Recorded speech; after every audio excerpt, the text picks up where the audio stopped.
भैया राम राम, हम रईस और आप देख रहे हैं बुंदेली कवरेज। और हमारे संग हैं आज खड़गापुर विधानसभा से भाजपा के उम्मीदवार और पूर्व में जो मंत्री अभी बने थे नए मंत्रिमंडल में भाजपा सरकार में, राहुल सिंह लोधी जी। और आज हम पहुंचे हैं खड़गापुर विधानसभा। सबसे पहले तो स्वागत है भाई साहब आपको बुंदेली कवरेज पे।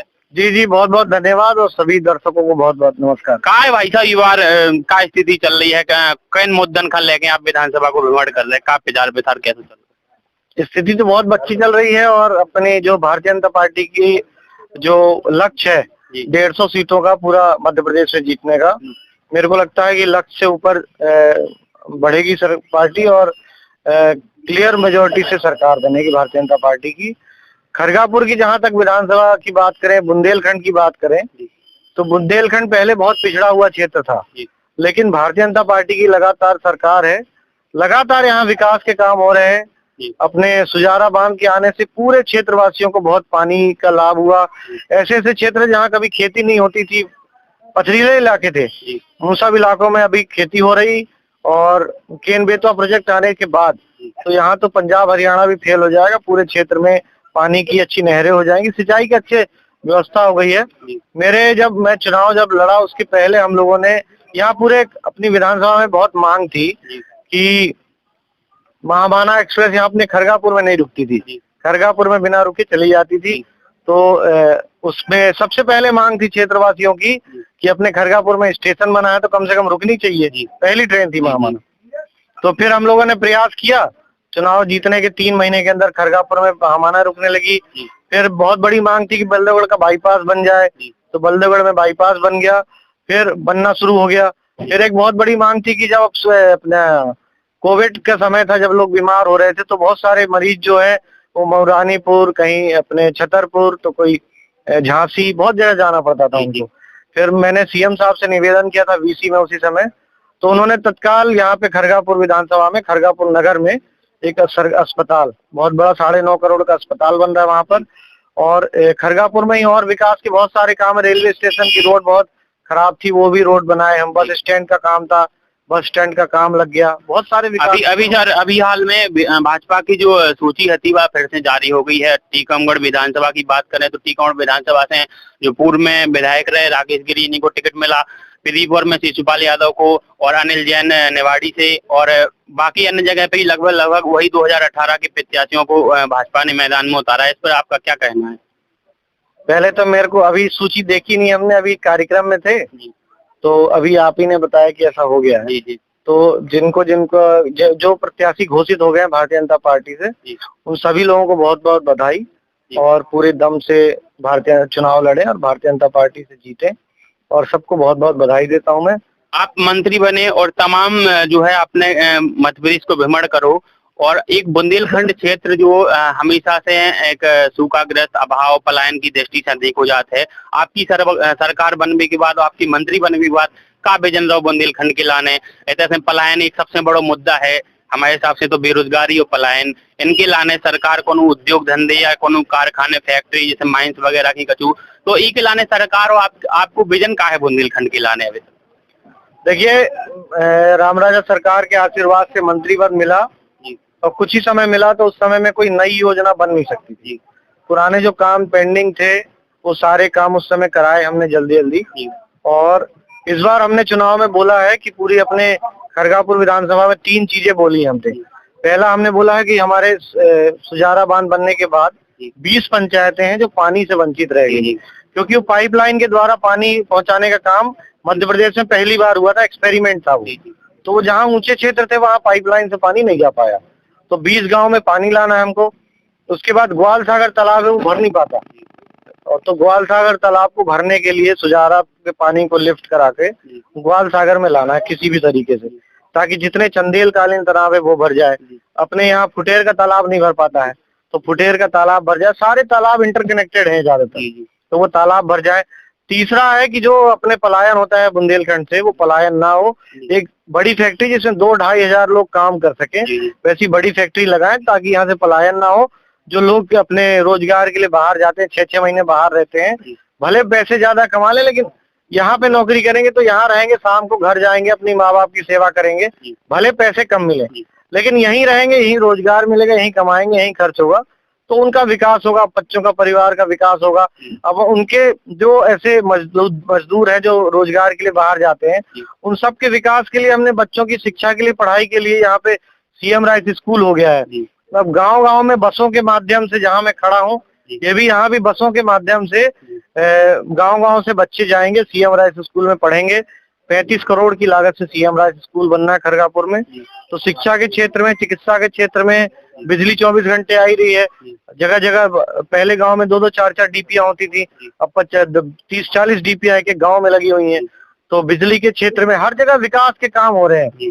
भारतीय जनता पार्टी की जब से सरकार आई है, लगातार पूरे बुंदेलखंड में विकास हो रहा है। केन बेतवा आ जाएगी तो नींव का पत्थर साबित होगी केन बेतवा, और उसके बाद किसान एकदम समृद्ध हो जाएंगे। जैसे पंजाब हरियाणा के किसान है, वैसे बुंदेलखंड के किसान भी समृद्ध हो जाएंगे। एक आपका जो इंटरव्यू देखा था पिछली बार, बुंदेली वार्ता पे शायद था, तो उसपे तमाम तरीके के आरोप कांग्रेस वाले आप पे लगा रहे थे। तो आपका भी एक उसमें बयान था कि हम चाहते हैं कि हमारा जो मुकाबला हो वो चंदा सुरेंद्र सिंह गौर के साथ होना चाहिए, तो ऐसा ही हो रहा है। तो आप इस मुकाबले को, उसमें और भी अन्य पार्टियों के उम्मीदवार खून पड़े हैं, तो आप किस तरीके के मुकाबले को देखते हैं कि क्या लगता है, मतलब मुकाबला जो है बहुत रोमांचक होने वाला है, या फिर एक तरफा भाजपा की लहर है? देखिए, जब कोई परीक्षा में जाता है, चाहे वो बहुत ही मेधावी छात्र हो, बहुत टैलेंटेड हो, बहुत इंटेलिजेंट हो, थोड़ा सा तो रहता है कि परीक्षा है, क्या होगा पता नहीं, पहले तो थोड़ा ना पता होता। तो उस समय जो अपने पत्रकार थे, वो जो उन्होंने पूछा था मेरे से कि आपका टिकट घोषित हो गया और कांग्रेस का टिकट घोषित नहीं हुआ है और अन्य दलों का भी घोषित नहीं हुआ है, तो आप किसको चाहते हैं कि कौन लड़े आपके सामने? तो मैंने जवाब दिया था उस समय कि मैं चाहता हूं कि बुंदेलखंड हमेशा सामंतशाहियों से दबा रहा है।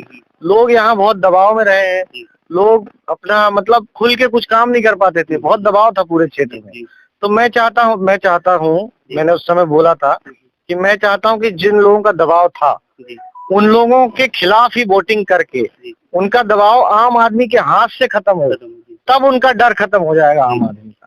तो ये मैंने बोला था, इसलिए मैंने बोला था कि सुरेंद्र सिंह, चंदा रानी गौर को ही टिकट मिलना चाहिए, उन्हें वही लड़े कांग्रेस पार्टी से, तो अच्छा रहेगा। कम से कम आम आदमी जब उनको हराएगा तो आम आदमी के मन से उनका जो दबाव है वो खत्म हो जाएगा।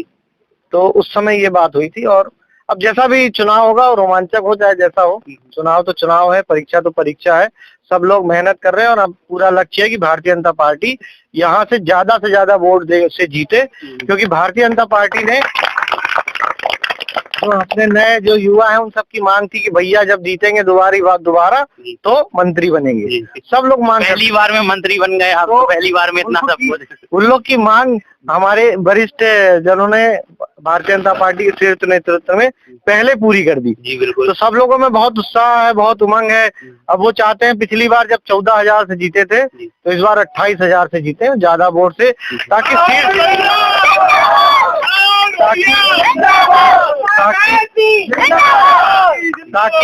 ताकि शीर्ष नेतृत्व ने जो खरगापुर विधानसभा पे भरोसा किया, उस भरोसे पे भी खरा उतरना है ना अपन। बिल्कुल। तो उस भरोसे पे खरा उतरने के लिए जितनी बार पिछली बार जीते थे उससे डबल से जीतने का। टीकमगढ़ की राजनीति में आप भाजपा के एक उभरते हुए और एक कहें कि एक बहुत बड़े कदम के बनने वाले नेता हैं, ऐसा सभी लोगों का मानना है। और टीकमगढ़ जो कांग्रेस या खरगापुर की कांग्रेस है, आप पर लगातार भ्रष्टाचार, अन्य तरीके के आरोप, उन्हीं ने जो सामंतशाही आपने शब्द बोला, उन्होंने लगाया कि सबसे बड़ी सामंतशाही तो वही है। तो इन शब्दों को और इन विचारों को, इन टिप्पणियों को किस तरीके से देखते हैं आप?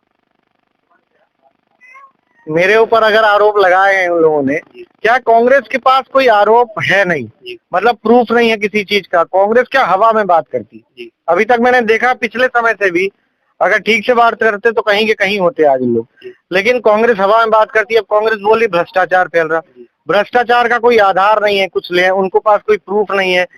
उनके 1.5 साल के शासन में जितना भ्रष्टाचार था उतना तो आज तक हुआ नहीं पूरे मध्य प्रदेश में। तो भ्रष्टाचार तो उन्होंने फैलाया। फिर वो बोल रहे बेरोजगारी फैल रही थी, तो बेरोजगारी तो अभी पिछले 1.5 साल में मैंने देखा कि 1.5 लाख नौकरियां पूरे मध्य प्रदेश में निकली। हमारा एक लड़वारी गांव है, वहां से एक लड़के की 3 जगह नौकरी लगी थी। टीचर बन गया, सचिव बन गया, फिर इंजीनियर बन गया। फिर मेरे से पूछा भैया क्या करें, तो मैंने बोला इंजीनियर बन जाओ। और हमारा कचिया केरा गांव है, वहां से सरपंच जीता, उसकी पत्नी सरपंच जीती और वो 3 साल पहले पढ़ाई छोड़ चुका था। फिर उसने ऐसे एग्जाम दे दिया जाके, वो टीचर बन गया। तो वो टीचर बन गया, उसकी पत्नी, मतलब इतने नौकरियां निकली कि आम आदमी जो पढ़ाई छोड़ने के बाद नौकरी कर रहे हैं, चुनाव लड़ रहे हैं, वो तक नौकरी में लग गए। तो मतलब बेरोजगारी तो धीरे धीरे, अब अचानक जो कांग्रेस ने इतने साल बोया है बीज, उसको समय खत्म होने में समय लगेगा। भ्रष्टाचार और जिसका जो बीज उन्होंने इतने साल पहले बोया था, धीरे धीरे खत्म होगा। हमारे देश के यशस्वी प्रधानमंत्री माननीय नरेंद्र मोदी जी तो हर आदमी के हितग्राही के खाते में पैसे डाल रहे हैं। अब खाते में पैसे डाल रहे तो कहीं और कैसे जाएगा। लेकिन उनके जो प्रधानमंत्री हुए थे, वे प्रधानमंत्री बोलते थे कि 10 रुपए डाल रहे और 1 रुपए पहुंच रहा, तो वो तो खुद ही बोल रहे कि अब उनके हाथ से ये हो रहा है। लेकिन नरेंद्र मोदी जी हमारे देश के यशस्वी प्रधानमंत्री तो बोल नहीं रहे, करके दिखा रहे। अभी हमारे मुख्यमंत्री जी शिवराज सिंह जी ने इतना बड़ा काम किया, लाडली बहना योजना जो है वो 2 महीने में, इसको बताते हैं कि ये वोट लेने की राजनीति है। 2 महीने में कोई भी योजना इतनी जल्दी क्रियान्वित नहीं हो सकती। अगर इन लोग कांग्रेस वाले चाहते तो इनके पास 1.5 साल था। 1.5 साल में इनके जो मुख्य लीडर है वो मंच पे बोल गए थे कि 1, 2, 3, 4, 10 दिन में वो कर देंगे। लेकिन 1.5 साल में अगर वो चाहते तो जैसे लाडली बहना हमने 2 महीने में लॉन्च करी, मुख्यमंत्री जी ने व्यवस्था करके, कितना अच्छे से सबको घर घर पैसा पहुंच गया, कितनी अच्छी योजना क्रियान्वित हो गई। वैसे ही अगर ये चाहते तो 1.5 साल में तो किसानों का सारा कर्जा माफ हो जाता। लेकिन वो नहीं कर पाए, वो चाहते नहीं, वो खाली बोलना जानते, परेशान करना जानते, दबाव की राजनीति करना जानते, इसको लड़ा के उसको लड़ा के, दोनों को लड़ा के, दोनों को दबा के और उनसे फिर वोट प्रभावित करते हैं। तो आज तक जैसा कांग्रेस जिस तरीके से जीतती आई है, वो चाहती कि अभी भी उसी तरीके से राजनीति करते रहें और उसी तरीके से जीतते रहें, तो वो संभव नहीं है। एक लास्ट सवाल है, बुंदेलखंड यदि अलग राज्य बनता है तो आप उसके कितने पक्ष में होंगे? आपकी नजर में बुंदेलखंड राज्य बनना चाहिए या नहीं बनना चाहिए? अब देखिए, ये शीर्ष नेतृत्व का काम है, हम लोग कुछ बोल नहीं सकते इस बात पे। लेकिन मेरा ये मानना है कि अगर कोई क्षेत्र बढ़ना चाहे, तेजी से बढ़ना चाहे, तो अगर वो अलग कुछ बन सकता है, बन जाता है तो बहुत अच्छी बात है, विकास बहुत तेज हो जाएगा। बाकी जो शीर्ष नेतृत्व कहेगा हम तो उसी के साथ। बहुत बहुत धन्यवाद आपका भैया। और ये थी हमारी छोटी सी वार्ता बुंदेली कवरेज की राहुल सिंह, भाजपा के उम्मीदवार है विधानसभा खरगापुर से, उनके साथ। राम राम, नमस्कार।